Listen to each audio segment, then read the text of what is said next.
Bom, pessoal, para a gente entender um pouco a política atual, a gente precisa conhecer parte da nossa história. Então eu vou contar aqui um breve resumo de como o comunismo se enraizou no Brasil. Há 100 anos, um tico mais, um tico menos, o comunismo atravessou o Atlântico e deu com os costados aqui.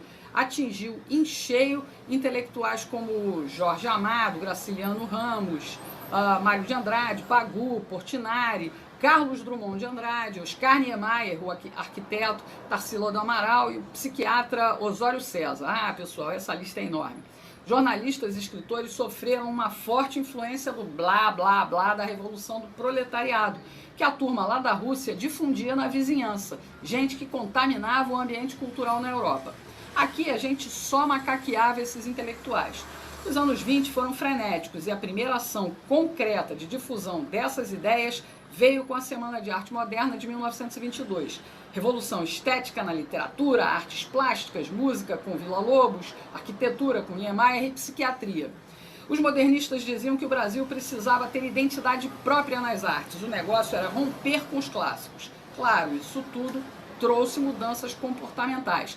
Mas a elite quatrocentona paulista que adotava os ideais esquerdistas jamais se recusou ao doce sabor do capitalismo. Esse caldeirão cultural reverberava nos meios políticos e anunciava o fim da República Velha.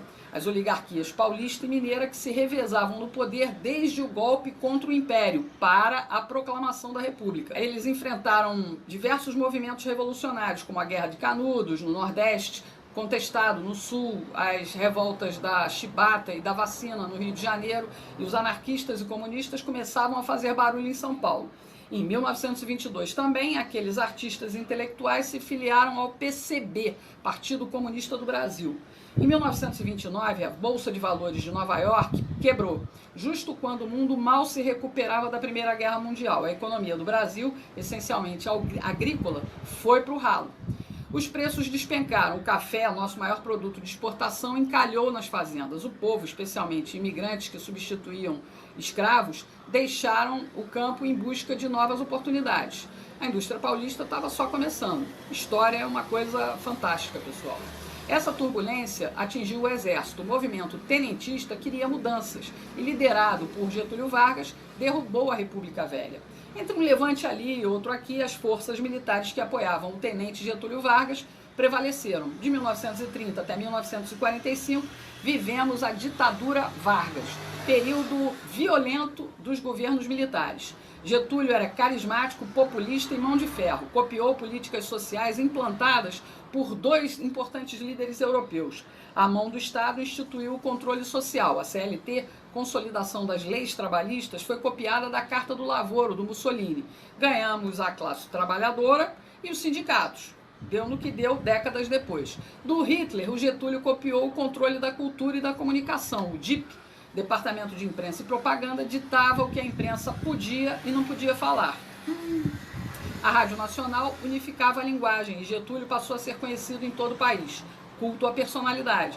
Quando o maluco alemão resolveu dominar o mundo, Vargas quase embarcou no eixo. Só não foi porque Roosevelt, presidente americano, foi muito convincente. E os comunas, Regina? Bom, eles acusavam Vargas de controlar a classe operária, tirando deles a influência sobre o proletariado. Mesmo na clandestinidade, se mantinham vivos e ativos, principalmente na cultura. Os resultados disso nos afetam até hoje. Veio a Segunda Guerra Mundial. Os americanos lutaram duas guerras simultâneas. Uma no Atlântico, contra as forças alemãs. Outra no Pacífico, contra os japoneses. Quando a guerra acabou, em 1945, aqui no Brasil, o pessoal já estava aqui com o ditador Vargas. Nem adiantou o Getúlio anistiar presos políticos e permitir a reorganização partidária, tirando o PCB da clandestinidade. Os tenentes, que a essa altura já eram alta patente, deram um pé no traseiro do caudilho. Getúlio saiu, mas voltou eleito em 1950, um governo que durou pouco. Quanto mais Getúlio ampliava a mão do Estado na economia, mais a economia desandava. A insatisfação entre políticos e forças armadas só aumentava a tensão.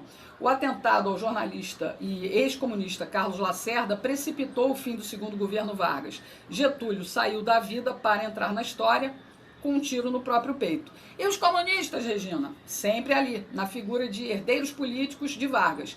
João Goulart, Leonel Brizola, Tancredo Neves. Esses eram os civis. Entre os militares, alguns tenentistas. Médici, Geisel, Leônidas Fernandes Cardoso, pai do FHC. Viu aí?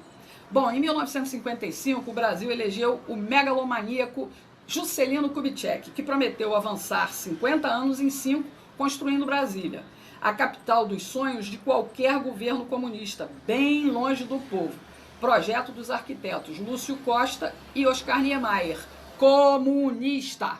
JK foi um dos governos mais corruptos da história. Foi aí que as empreiteiras começaram a festa com o governo federal. Brasília ficou pronta e deixou uma cratera nas contas públicas. Então, os eleitores caíram no conto do aloprado Jânio Quadros. O cara fez campanha como conservador e anticomunista. E quando assumiu, medalhou logo o assassino Che Guevara e estreitou relações com a União Soviética. Sem apoio no Congresso e sem povo em Brasília, Jânio renunciou. E os comunistas, Regina? Bom, eles são como coronavírus. Se a gente não ficar atento, se contamina. João Goulart entrou para a política pelas mãos de Getúlio Vargas, de quem foi ministro do Trabalho no segundo governo. Jango assumiu a presidência querendo mais Estado na economia. Queria até desapropriar empresas estrangeiras. Apostou no apoio de sargentos, cabos e soldados para dar um golpe de Estado à esquerda, como fez o Chaves. Quer saber o nome de um deputado federal da Frente Parlamentar Nacionalista que apoiava tudo isso? Quer saber? João Agripino Doria Neto. Papai Doria era comunista. Então, apesar de preocupados, os oficiais generais só acompanhavam a parada de longe, até a classe média ir para as ruas e impedir que a gente virasse Cuba. Havia insubordinação nas Forças Armadas e o Marechal Castelo Branco ficou #chateado. Os católicos conservadores e anticomunistas, pessoal, antigamente não tinha essa história de Frei Beto, teologia da libertação, comunidade eclesial de base, tinha não. A Marcha da Família com Deus pela Liberdade acendeu o pavio que mandou o Jango para o espaço. Um general lá de Minas até saiu com as tropas disposto a pegar o Jango no tapa. Dizem que o Jango era meio cagão, sabe? Então, por isso ele disse logo, eu vou pular fora para que eu não cause a morte de ninguém. Brizola ficou pé da vida. O cargo de presidente ficou vago por poucos dias. Os deputados acabaram elegendo o Marechal Castelo Branco para presidente. Lembra que o Bolsonaro contou essa história na campanha? Pois é, o Castelo começou a pôr ordem na casa. Imaginava ele que, contornando a crise política, podia restabelecer e consolidar a democracia. Castelo fez um grande favor ao país quando determinou que só podiam existir 2 partidos, Arena, Aliança Renovadora Nacional, e MDB, Movimento Democrático Brasileiro. Não tinha fundo partidário, não tinha fundo eleitoral, tá legal, pessoal? Castelo Branco fez reformas econômicas e tributárias, mas os comunistas estavam revoltados e explodiram uma bomba no aeroporto dos Guararapes, em Recife. Eles queriam matar o general Costa e Silva, que Castelo escolheu como sucessor. Castelo era antifascista e, antes de entregar a presidência, fez a Constituição de 1967 e foi bonzinho. Não colocou lá qualquer ato institucional nem dispositivo autoritário.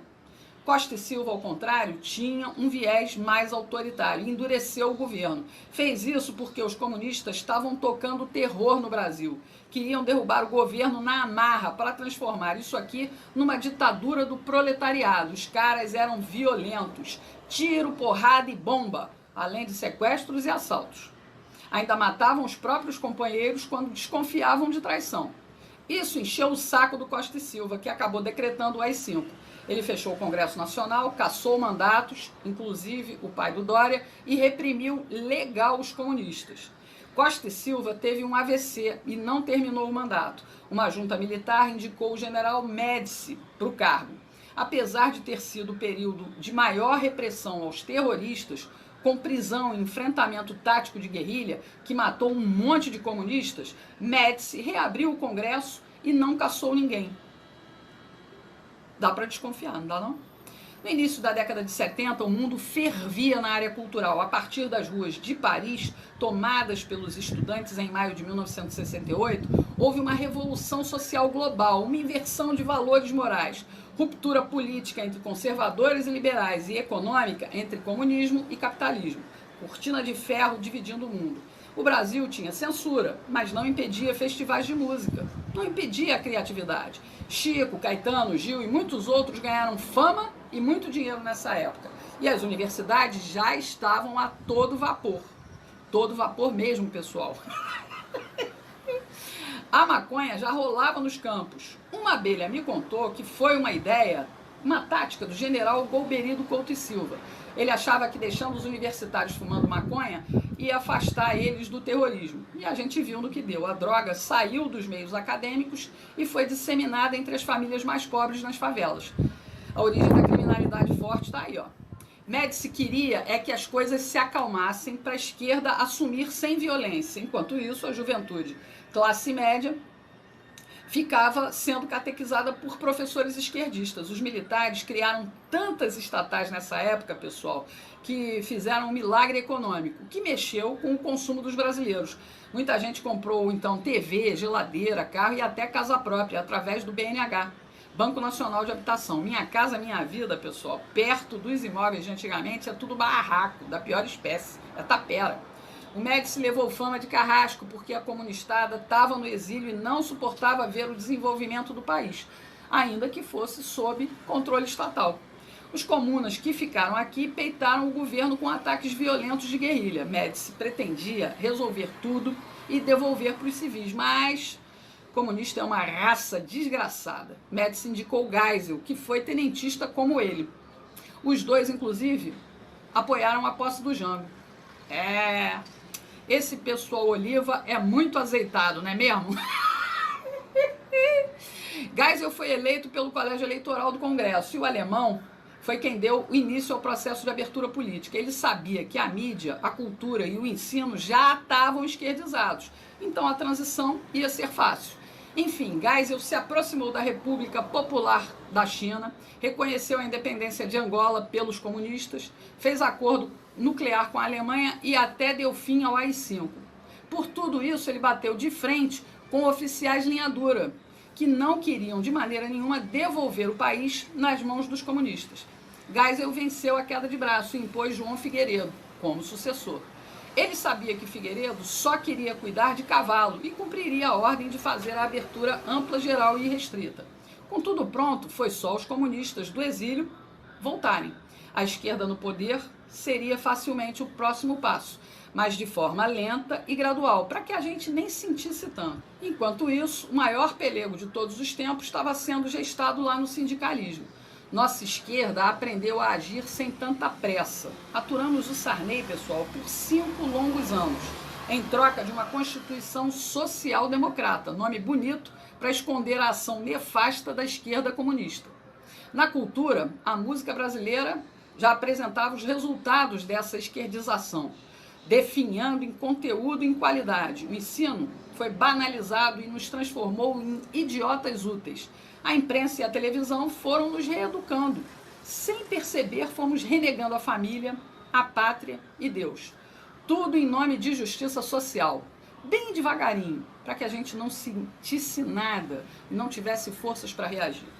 Mensagens progressistas para moldar um novo Brasil. Politicamente correto. Tivemos um soluço com a eleição do Collor, mas o sistema estava dominado e o corrupto egoísta dançou. Surgiram os cara-pintadas manipulados pela minissérie Anos Rebeldes da Rede Globo, lembra? O Plano Real colocou dinheiro no bolso da sociedade e estendeu o tapete vermelho para a social-democracia. Elegemos Fernando Henrique, o sociólogo, filho de um tenentista. Ele abriu o caminho para o analfabeto sindicalista bem adestrado pelo socialismo.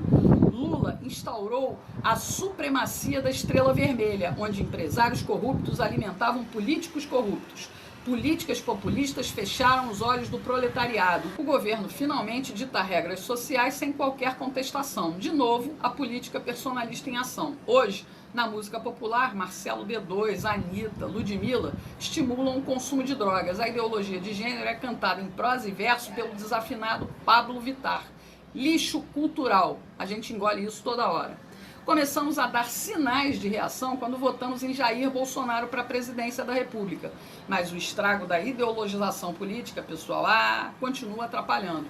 E não permitiu o serviço de limpeza completo. Continuamos errando nas urnas. Mantivemos um monte de comunistas, socialistas, progressistas e liberais, tudo junto e misturado lá no Congresso. Gleisi Hoffmann, Maria do Rosário, Paulo Pimenta, Ranolfo Rodrigues, o cuequeiro José Guimarães, Cid Gomes, Marcelo Freixo, Tabata Amaral, o namorado da Fátima Bernardes, o João Campos, filho do Eduardo Campos, o Kim Kataguiri do MBL, a tal da Talíria Petroni e muitos outros, muitos outros. Essa Talíria, inclusive, pessoal, é professora de história, igual ao Freixo.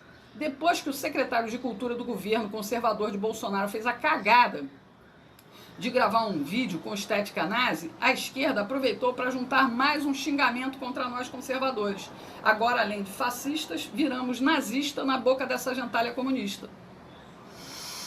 Tudo com o apoio velado de Rodrigo Botafogo Maia, que faz conluio com essa gente, com o Centrão, para derrubar pautas conservadoras do Bolsonaro e para derrubar também ministros como o Weintraub e a Damares. Mas, para mostrar diferença entre nazismo e comunismo, a tal da Talíria até publicou uma homenagem ao genocida Lenin e ao ideólogo da política cultural nazista, comunista, fascista, Antônio Gramsci. Enalteceu o chorume do lixo da ideologia que destrói a inteligência, que matou mais de 100 milhões de pessoas. Marcelo D2 ainda disse que a gente tinha que ter gravado na testa com faca a palavra nazista. Entendendo tudo isso, você vai finalmente compreender que a nossa liberdade começou a voltar para as nossas mãos a partir da internet. Abrimos a porta de fuga da ditadura da mídia jornalística e cultural. Ganhamos voz e ecoamos nossos pensamentos e valores cristãos, conservadores, aqui, pela internet. Entendeu por que o sistema odeia tanto tudo isso? Bolsonaro entrou para desviar a rota que nos levava para o comunismo, mas os comunas de capitalismo não se dão por satisfeitos, não dão trégua. Veja o caso do governador de São Paulo, João Dória. Ele é empresário de lobby. Isso mesmo, lobby. Esperto como ele só, criou o LIDE, Grupo de Líderes Empresariais. Ele viveu sempre, a vida toda, de promover encontros entre industriais, empreiteiros e banqueiros com o poder público, os políticos. Entendeu a jogada? A empresa recebe altas comissões por isso. Depois do mensalão e principalmente depois do escândalo do Petrolão, as coisas ficaram mais vigiadas e mais discretas. Aí o que fez o João Dória? Decidiu ele mesmo entrar no poder público. Primeiro, com seu jeito engomadinho, milionário ostentação, engambelou os paulistas, que acreditaram que ele seria o prefeito ideal para governar São Paulo. Mas a ambição do Dória, a gente sabe, é bem maior. Em 15 meses, ele deixou São Paulo para trás, nas mãos do progressista Bruno Covas, e partiu com tudo para a candidatura a presidente. Mas o PSDB de Geraldo Alckmin disse não, e ele, a contragosto, acabou brigando pelo governo do estado de São Paulo. Dória mostrou logo na entrada todo o seu viés esquerdista totalitário e patrimonialista, que não vê diferença entre o que é público e o que é privado. Olha o que ele fez no Palácio do Governo. Pegou uma decoradora e mudou toda a estética clássica do Palácio Bandeirantes. As mudanças físicas custaram mais de R$1,5 milhão, para deixar tudo bem parecido com palácios de estilo autoritário, como a estética nazista, fascista, comunista. Basta comparar essas fotos disponíveis na internet. Mas Dória e Alckmin, Alckmin e Dória são iguais, representam o mesmo tipo de política nefasta, só que Dória vai numa velocidade destrutiva muito mais rápida. Tudo pela fixação, pelo poder da presidência da República. É lá que ele quer estar. Tanto que loteou o governo de São Paulo para fazer uma grande base e vai continuar costurando alianças, seja com quem for, com Botafogo Maia, com Amoedo ou Luciano Huck. Dória não tem limites, pessoal. Rodrigo Maia também não, viu, pessoal? Ele flerta até com Ciro Gomes, tudo porque ele quer chegar na vice-presidência. Eles só querem uma coisa: poder. E isso bota a mão deles no cofre do governo federal. Qualquer um desses aí só tem um interesse: voltar ao tempo do mensalão, quando deputados e senadores fingiam independência política do PT, mas negociavam seus votos por cargos e dinheiro. Eles querem tudo como antes da Operação Lava Jato. Os acordos estão sendo fechados. E para alcançar os seus objetivos, Dória se elegeu enganando novamente o eleitorado paulista. Discursinho anticomunista e conservador, apoiado no Bolsonaro. Como o povo não perdoa traidores, ele vem, perdendo popularidade. E agora está usando mais dinheiro público para tentar ocupar o Palácio do Planalto. Pegou 20 milhões de reais para modernizar as rádios de São Paulo. Isso mesmo, dinheiro do povo. Deu para as empresas privadas, como a Jovem Pan. E qual é a moeda de troca? Elogios para o Dória e porrada todo dia em Bolsonaro. Tá ok, Chilique? Não acabou não, pessoal. Ele sabe que a nossa independência da mídia tradicional continua acentuada na internet. E olha o que ele fez agora. Olha o que ele fez. Olha o que ele fez. Pegou mais 15 milhões do dinheiro público para contratar uma empresa de vigilância da internet. Dória quer saber o que falam dele 24 horas por dia, 7 dias por semana, e quer fichar os seus detratores, saber quem age contra o seu projeto de poder rumo a Brasília. Quer tirar a gente do caminho dele. E aí eu te pergunto, nós vamos deixar?